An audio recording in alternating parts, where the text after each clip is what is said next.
We're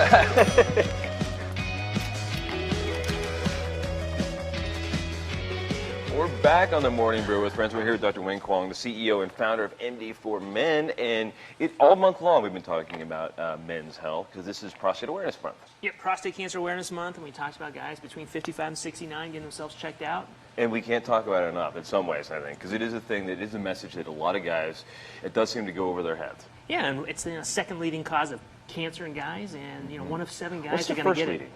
I want to say lung. Oh, I could see that, lung or heart disease or something like that. Yeah. So yeah, it's something that's really important that guys talk about, and we touched on prostate health and guys trying to be proactive about that and seeking care before it's too late. Your kidneys fail, or you can't pee at all anymore, and things like that. That sounds horrible. Yeah. That's inspired me to make sure I get all of my exams.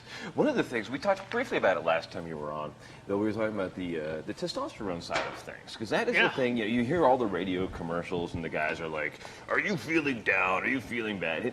Are those really symptoms of low T, or is that just symptoms of being lazy? So unfortunately, what's happened is that the communities, men in the community, have gotten far more advanced in the medical field, and they've been doing things without the appropriate monitoring. Okay. So, for example, MD4Men, guys, people go out and get their thyroids adjusted, right? Low thyroid, high thyroid, and they go on replacement supplements for the rest of their lives. Right. Testosterone is just another hormone, and at MD4Men, I am not trying to make guys 18. I am not trying to make guys supermen. You're not trying to make us look like Arnold? Like me. Right, yes. Exactly. No, but it's really important that we understand that every guy's built differently. Our thermostats are set differently. There's no way my testosterone level is the same as where it would need to be for Shaquille O'Neal. Right. We're just 2 very different people, different sizes, different masses, different activity levels. But every guy, it's about how do we find that sweet spot that works to help grease the wheels. So what does happen in that? So like as you get older, does your body just stop producing testosterone, or does the testosterone become less effective? So basically, as men, it's part of the aging process. Right. We talked about we talked about women going through menopause and men going through menopause and andropause, and there's a slow decline. But probably around by the time we're 40, about a quarter to a third of men are starting to have potentially symptoms of low testosterone. We talked about fatigue, low libido, problems with their erections, maybe having problems putting on muscle mass or strength, buildup of fat around the trunk. Right. But there's all the other health issues. For example, it's important for bone density. So there's a lot of guys who are 85 and they fall over and they break their hip. Right. Sometimes it's due to low testosterone levels over a long period of time. And so with testosterone therapy, we're just trying to grease the wheels, kind of help guys have a better quality of life, improve their health. We're not trying to jack them up. Right. That way, when you're 85, you fall. You may get bruised, but you're not going to break the hip. Yeah, exactly. Right. And it's very interesting from my experience. Testosterone actually has been very helpful for some men for chronic pain. I've had some guys have gotten them off antidepressants. Wow. Mood stability, mental focus. I've had guys come and say, I'm kind of in a mental fog, having problems focusing. And that's because they're missing that one critical thing that they've been used to their whole life. Right, or just adjusting it. But it's very important also that we understand that there's many reasons why you can have fatigue. Right? So it's just one element, though, and we work interactively with their primary care provider saying, hey, we're working on this, but it could also be sleep apnea, it could be your thyroid's off. So how do we start that dialogue with guys? And it's really important, especially now, but we also monitor things because it's got risks. So this is something maybe just because I'm getting to that age where I'm starting to pay attention to these commercials, maybe. Yeah.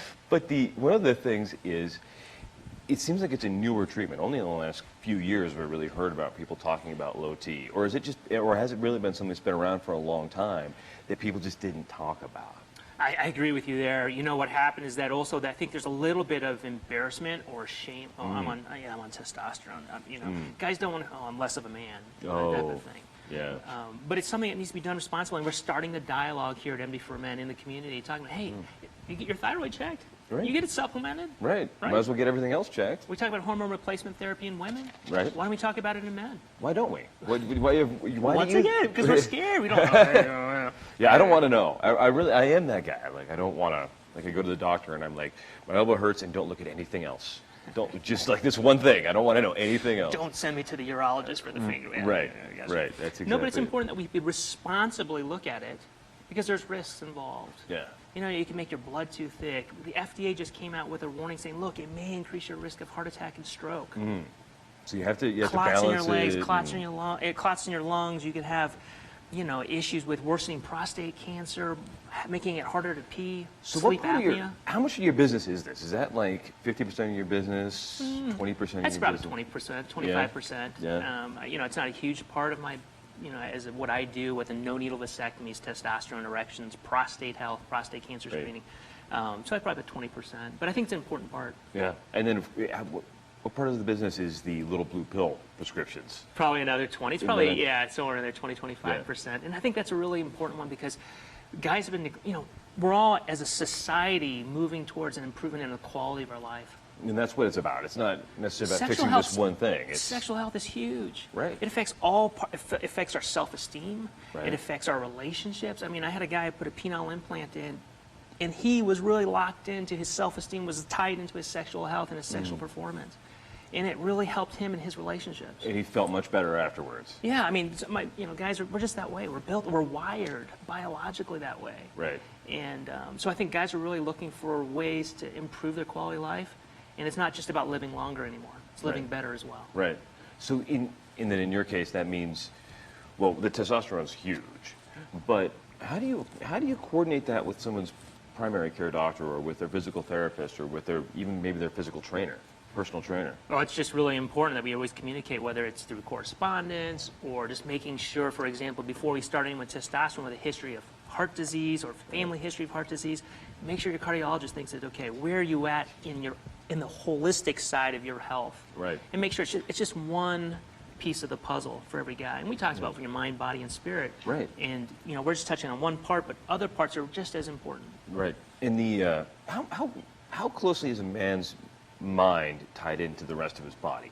When we talk about this stuff too, you know, we talk about how you, what's the word I'm looking for here, but how you can integrate all of it together. You know what I'm saying? And the idea of, is it mental or is it physical when you start having these problems? Or is it kind of all of it together? Well, I think the first step for any guy or anyone in general is being able to face your fear about your health. It's something you need to address, and especially for guys because we're just not used to getting pap smears, pelvic exams, having pregnancies, and so forth. Right. That's the first step because once you identify the self-awareness, that's step number one. Because once you're self-aware enough to say, hey, look, I need to make my health a priority, and as much as I don't want to get that colonoscopy at 50, get the finger wave when I'm 55, and see that Dr. Kwong guy at MD for Men, it's an important part of who we are. And as we begin to face those fears, right, embrace them and move us forward, it sets us free and allows us to address all parts of our health, mental, and then we can start looking at all of it as a holistic part of your whole body. Yeah, but it's really facing, embracing, and moving through your fears. Well, we've loved having you on for it's been a pleasure. For the month, and remember to get your prostate checked if you haven't already. Yep, prostate cancer awareness, and we talked about that. And no-needle vasectomies, testosterone, erections, and all that will help you out at MD for Men. I love it. Thanks, Doc. My pleasure. We'll be back in a couple of seconds. It looks like the guys from the Gladiators and PAC are here to talk about their new partnership on the Morning Brew with Friends.